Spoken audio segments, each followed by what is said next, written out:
liberal. Kermit the Frog will be here, but first, it wouldn't be a complete show without a little Thanksgiving controversy. Our next guest is here to talk turkey. Actually, he's here to talk tofurkey.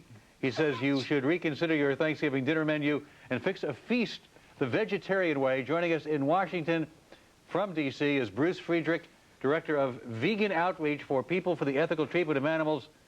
You wear no leather, you got no leather shoes, right? Nothing at all, right? Totally? No animal products. All right. Don't eat them or wear them. I see Ollie's going crazy already, but he can't handle it. Nuts. All right, let's talk about the way, I was reading your materials about how turkeys are treated, and my appetite went out the window. Forget about it. I don't know how I'm going to eat turkey tomorrow. Tell us about how turkeys are treated. Well, every moment of these animals' lives is categorized by unmitigated misery.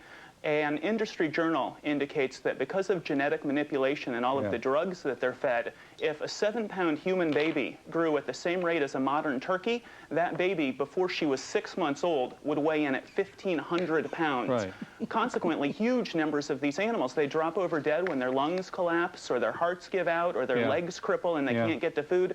The level of abuse, people need to realize if they're eating meat, they're paying other people to commit cruelty to animals. There's one farm that bludgeons them to death. They suffer heat exhaustion or freezing, extreme temperature ranges. But what about the free-range turkeys? With, private farms where they can kind of roam free. Maybe they have one bad day. Dying's pretty bad. But, I mean, is that better than the kind of torture you're talking about? Is that acceptable at all?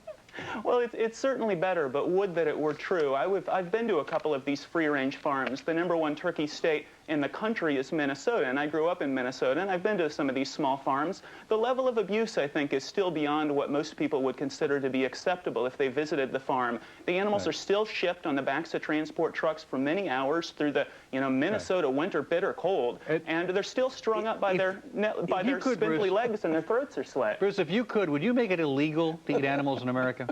Yes. Well, certainly not overnight. It'd be one of those unenforceable laws. What we're trying to do is to educate people and to let them know, hey, turkeys are more intelligent than dogs or cats. The way that they're treated, if dogs or cats were treated similarly, animal cruelty charges would ensue in most of the 50 states. Bruce, I'm not about to eat a dog or a cat, but listen, tomorrow morning, crack of dawn, I'm going to go out with my 12-gauge shotgun. I'm going to use #4 shot to go after a wild turkey. It's been nothing but range-fed. And if I'm really a good shot, I'll eat that turkey tomorrow night. I want to know, I've got some tofu right here. I want you to zoom in on the tofu right here.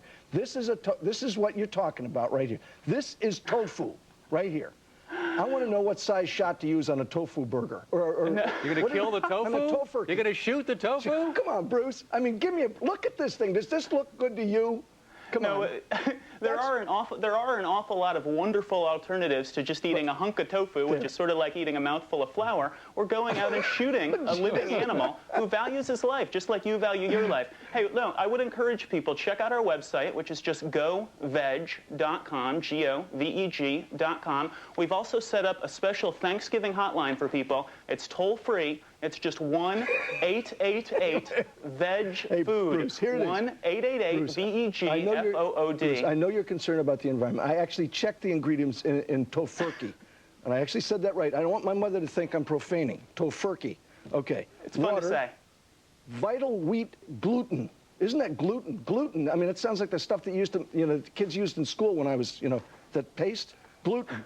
Okay, which is non-genetically modified soybeans grown without chemical fertilizers, pesticides, or herbicides. White beans, garbanzo beans, natural vegetarian flavor, expeller professed canola oil. Aren't you concerned about the methane gas that's going to come from this thing? No, from an environmental standpoint, eating a tofurkey is leaps and bounds better than eating a factory-farmed turkey. And I've been feeding tofurkey to my family for 4 years to some die-hard meat eaters, and they absolutely love it. The meat eaters are coming back for more. And if people want ordering information for the tofurkey, they can go to goveg.com or tofurkey.com, or again to that 888-VEG-FOOD line. Send you a free vegetarian starter kit, lots of great recipes and ordering information for the great tofurkey. How many drumsticks do you have on a tofurkey? Well, they send along some tempeh drumettes, which are, they're not mock meats, but they're really quite good. 4 of them in there, 4 of them. The turkeys I'm going to shoot tomorrow have 2 legs. Tofurkeys have 4 legs. Does that tofu have a wishbone? It actually does. Remarkably enough, it comes with a wishbone. But really, people who don't want to support animal cruelty, people who don't want to end up getting a heart attack, should adopt a vegetarian diet. You're going to shoot your dinner tomorrow? It does. Thanks, Bruce. We're going to Enough talk about turkeys. All right, enough talk about After turkeys. the break, You want to do we're going it? to talk about a frog. Is it your line or mine? What's my The line? frog, But you're take it. welcome to say it. Take it Kermit out. the Frog